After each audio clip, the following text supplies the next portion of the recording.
Assalamualaikum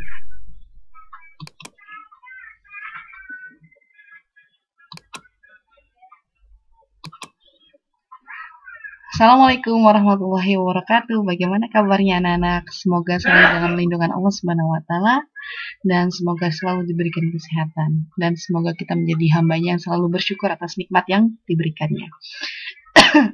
Setelah PTS berlalu, maka kita akan tetap melanjutkan materi ya. Materi selanjutnya adalah tentang listrik ya. Di tema 3, di bab 3 kita akan belajar tentang listrik.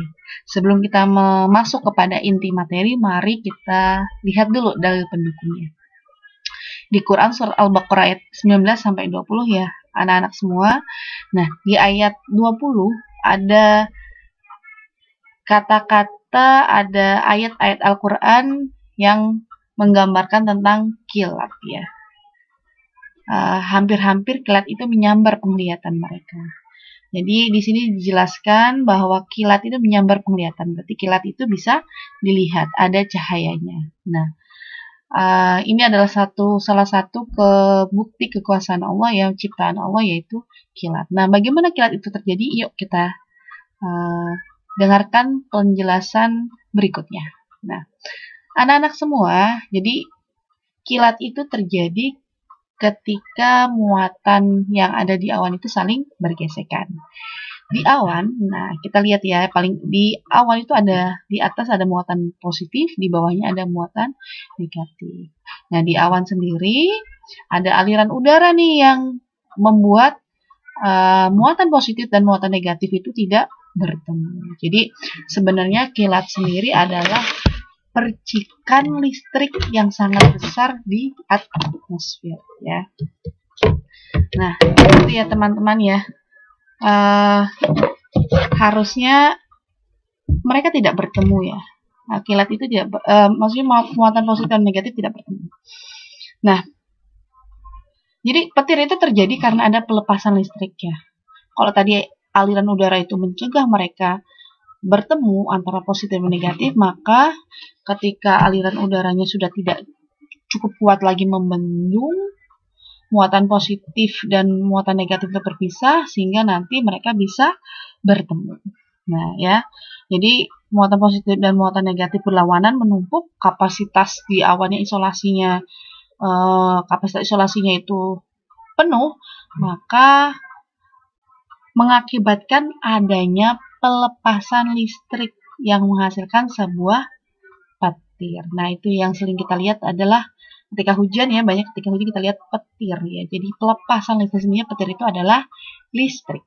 Kita lanjut lagi. Nah, ini dia kita akan belajar tentang bab listrik ya. Nah, teman-teman, kompetensi apa sih yang harus kalian dapatkan atau harus kalian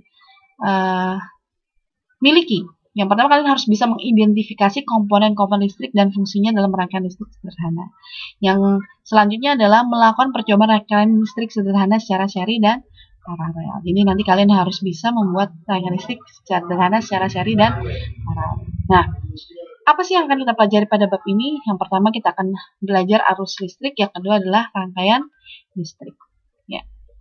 Nah, listrik kalau di kelas 4 dan kelas 5 kita belajar listrik adalah salah satu sumber energi ya. Nah, contoh sumber energi listriknya ada baterai, ada aki, ada dinamo, ada generator ya. Nah, kalau kita tahu sendiri kalau pada baterai ada muatan positif dan ada muatan negatif, atau ada kutub positif, ada kutub negatif. Arus listrik ya, ketika mengalir ke kedua kutub, nah, kemudian kedua kutubnya itu terdapat perbedaan potensial, ya, mengalir dari potensial tinggi ke rendah, maka akan terjadi namanya arus listrik. Jadi arus itu mengalir itu bagaimana? Di kedua kutub, ya, mengalir di kedua kutub yang terdapat perbedaan potensial tinggi ke potensial rendah. Nah, potensial tinggi dan potensial tinggi ke rendah atau positif ke negatif dinamakan tegangan. Jadi perbedaannya tadi ya, potensial tinggi ke rendah ya, muatan positif ke muatan negatif dinamakan tegangan atau potensial listrik, dan satuannya adalah volt. Alat ukurnya dinamakan voltmeter ya.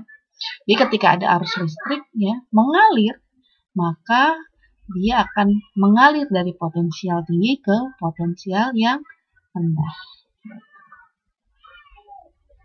Nah, rangkaian listrik sendiri apa anak-anak? Rangkaian listrik sendiri yaitu suatu hubungan sumber-sumber listrik lainnya yang mempunyai fungsi-fungsi tertentu. Jadi kalau seseorang itu membuat rangkaian listrik pasti ada fungsi-fungsinya tertentu ya. Nah, biasanya rangkaian listrik sederhana, ketika kita membuat rangkaian listrik yang paling sederhana, ada lampu, ada kabel, ada dudukan lampu, ada saklar. Nah, saklar ini yang akan memutus dan menghubungkan arus listrik. Lanjut kita. Nah, rangkaian listrik berdasarkan mengalir tidaknya dibagi menjadi dua, ada rangkaian listrik terbuka dan tertutup. Kita perhatikan di rangkaian listrik terbuka. Yang pertama, rangkaian listrik terbuka. Ya, kalau rangkaian listrik terbuka, maka listriknya tidak akan bisa mengalir dan membuat lampu menyala. Ini ada dua baterai ya, dua baterai digunakan dua baterai dihubungkan dengan kabel. Ketika kemudian ini saklarnya dibuka, gitu ya, maka dia tidak akan bisa mengalirkan listrik untuk sampai ke lampu. Kalau rangkaian listrik tertutup, maka saklarnya itu tadi ya, penghubungnya itu ditutup. Nah, aliran elektronnya ya, kemudian bisa mengalir sampai ke lampu dan membuat lampu menyala. Jadi ketika ditutup tadi, aliran listrik bisa mengalir ya sampai menuju ke lampu. Nah, kemudian rangkaian listrik berdasarkan susunannya ada yang seri dan paralel ya. Seri, kita belajar tentang seri dulu ya. Seri itu, rangkaian seri adalah rangkaian alat listrik yang disusun berurutan tanpa cabang. Jadi kita perhatikan anak-anak. Nih lihat, kabelnya tidak ada cabangnya, hanya ada satu kabel. Ya, mengalir dari baterai kemudian ke lampu. Kelebihannya apa? Memudahkan kabel penghantar yang lebih sedikit.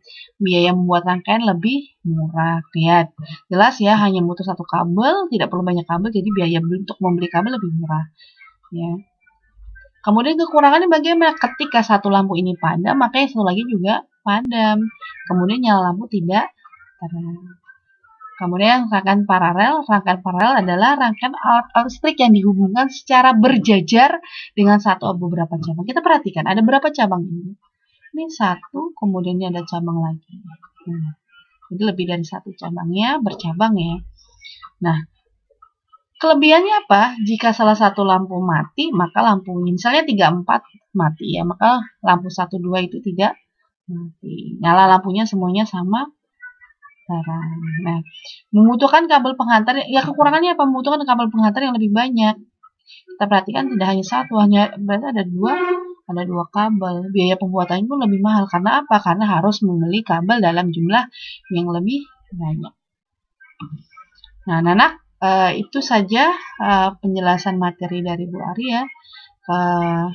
Bu Ari akan berikan tugas saja dulu, tulis perbedaan antara rangkaian seri dan paralel. Ini ya anak-anak ya tugasnya. Jadi pengertian, kelebihan, kekurangan nyala lampu, biaya pemakaian ya. Kemudian nanti ini soal ini ada di GCR di bab penugasan.